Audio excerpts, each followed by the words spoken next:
30 entrepreneurs and their invaluable advice. Do something you're very passionate about, and don't try to chase what is kind of the hot passion of the day. People say you have to have a lot of passion for what you're doing, and it's totally true. And the reason is because it's so hard that if you don't, any rational person would give up. It's really hard, and you have to do it over a sustained period of time. So if you don't love it, if you're not having fun doing it, you don't really love it, you're going to give up. So just go and do it, try, learn from it. You'll fail at some things. That's a learning experience that you need so that you can take that on to the next experience. And don't let people who you may respect and who you believe know what they're talking about, don't let them tell you it can't be done. Because often they will tell you it can't be done, and it's just because they don't have the courage to try it. I think people that look for great ideas to make money, aren't nearly as successful as those who say, okay, what do I really love to do? What am I excited about? What do I know something about? What's kind of interesting and compelling? It's very rewarding when you work on something you think is going to make a big difference. And yeah, it's a little bit harder, but I think the passion that one might bring with it brings so much more energy to that you're more likely to succeed. You have to have an emotional investment in what you're doing. If you don't love what you're doing, failure is pretty much guaranteed. Success is not guaranteed by any means, but failure is much more likely if you don't love what you're doing. If you know exactly what you want to be, you need to spend as much time with people that are actually that already. One of the things that I do is I question a lot of things. And you can do that in a good way and a bad way, but hopefully if you try to get people to motivate why they're doing something and their way of thinking, the worst thing you can end up with is a situation where you get told, well, this is the way it's always been. Mm-hmm. That's the worst ever. That's a non-answer. Instead, ask yourself, given everything we have today, is there a way we can make this better? And so when we're coming up with ideas, we always ask ourselves, what kind of new market is this creating? And then also, what part of my day and what problem is it solving? And so I've gone as far as taking an entire catalog of my day from the moment I open my eyes and writing down every single thing I do. And then asking myself, is there something here? If you're not coming up with 10 ideas a day, that's why I have this thing. If I'm not filling up this page every single day, then my idea muscle will atrophy. And I started this in 2001, and I still do it every single day. You have to come up with ideas every single day, or the idea muscle atrophies. The good news is, after about 6 months of doing that, you're like a machine. People get surprised at how many ideas you could just have anywhere.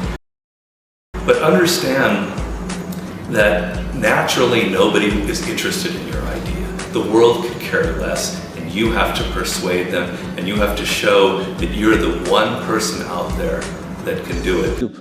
When it comes to changing the world, what I learned from Steve Jobs is, if you believe in a Macintosh, if you believe in iPhone, iPod, iPad, if you believe enough, then you will see it. Because other people will believe in it. Other people will create software. Other people will create products. So you need to foster the belief in what you are dreaming so that it becomes a reality, which is very different than saying, I don't expect anybody to believe it until I see it. You need people to believe it before they can see it. Don't necessarily think that you have to have the home run and the huge Apple computer on your first start. I spent a long time in my life with skills just building little devices for fun.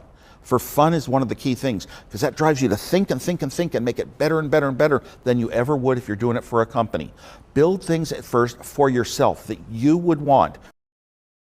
For somebody aspiring to, take things to the next level or to even surpass their wildest dreams, there's always going to have to be an element of luck, but I think more important is putting yourself in a business that can be ubiquitous, that really doesn't have limits, because otherwise there's always going to be a grind to it.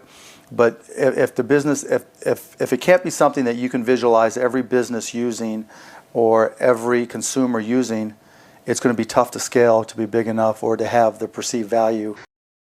You want an idea about what you can say. I know it sounds like a bad idea, but here's specifically why it's actually a great one. You want to sound crazy, but you want to actually be right. Because when you're trying to differentiate, when you're trying to do something different, there's going to be that gut moment, that gut sense. Is this right? Is this not right? If you're not having doubt, you're not pushing the boundaries far enough. Don't think about how do I get big fast. That will happen if you actually build something super meaningful and super important. So don't think about, what is the quickest way to success? Think about what is the best way to building something important that the world really needs. This little idea explains why some organizations and some leaders are able to inspire where others aren't. Let me define the terms really quickly. Every single person, every single organization on the planet knows what they do, 100%. Some know how they do it, whether you call it your differentiating value proposition or your proprietary process or your USP.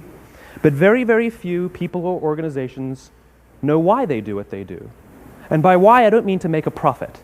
That's a result. It's always a result. By why, I mean what's your purpose? What's your cause? What's your belief? Why does your organization exist? So when we see a kid with a lemonade stand, it's different than when we see a vending machine selling lemonade, even if it's exactly the same product, because the story around it is what people are paying for. So when I meet small business people, all I ask them is not what's their balance sheet, but what's their story. Why should I pick you? Why do I care about what you're doing? And if you start giving me all this inside baseball statistics about why you're 2% better than some other competitor, I'm already glazed over, because that's not part of the way I see the world. That I have to want this to exist in the world. I have to not, so it's a similar rule, just say, if this was successful and I had nothing and I was not involved and I got no money off it or would I want it to do well? And that's a great check, I think, to know if you really feel good about the idea and can be passionate about it. One of the things I advise entrepreneurs to do is when you have an idea, a classic entrepreneurial impulse is to hold the idea close to you and not go tell people because, the idea is so special. Right. That's almost always a mistake. Go talk to Why is that a mistake? Yeah. It's a mistake because your actual real competitive advantage is not that you have this idea that you have locked away in your closet, which may or may not be accurate and you have no idea which it is. Your actual competitive advantage is if you're assembling the intelligence around, does this idea work? What is the right teams? What is the right learnings? And we're essentially in motion. The hardest thing to do is start. You have all these ideas and everyone has an idea, but it's really about executing the idea and building the idea and attracting other people to help you work on the idea. That is the biggest challenge. But the way to begin is to get the idea out of your head, draw it out, talk about it, program it if you're a programmer, or make it if you're building something. Like, you don't have to be the best, but you have to be dangerous, right? You have to learn just enough to be dangerous to build an idea, concept it, and show it to the world. And then it turns out there are lots of other people, including all 170 employees that work at Instagram, who are much better at doing all that stuff than I am. But you need to find people who can, be drawn to the idea that you build, and then they end up taking it and making it even better. One way to conceptualize what makes a good product is, good engineering is part of it, good design is part of it, but really it's, one way I think about it is maximizing the probability that someone shows up at the front door of, your store or your website or whatever it is and ends up with a solved problem. And oftentimes the best methodology is to start with the perfect experience with just one person, get that right, and then figure out how to scale something great instead of scaling something not so great and then trying to improve it. That's really hard to do. And so I think when you are starting a new business, you don't want to go after giant markets. You want to go after small markets, and you want to take over those markets quickly. If you're not utilizing an online community, then you're at a disadvantage to those who are. You can be asking online communities what they think about your ideas, or if they have any advice with what you're working on. Not only will you hear from people who are passionate about the subject, but you'll be hearing from people all around the world, each with their own experiences and stories that can help you. And there are a lot of people from whom we can learn a lot. And I think, like, you know, the one piece of advice is, like, don't underestimate anyone you come across ever. Right. Like, whether they're, you know, a blue collar worker waiting for the bus, or they're, you know, helping you at they're the server or bartender at the restaurant, or they're a lower ranking employee. I mean, the smartest leaders I've ever seen have always gone around the room and asked for everybody's opinion. Most startups that fail do it ultimately because they did not make something that people wanted. They made something that, you know, that they thought people would want, but they were either in denial about it, about, you know, whether it was actually any good, or somebody else came along and made something that people wanted even more.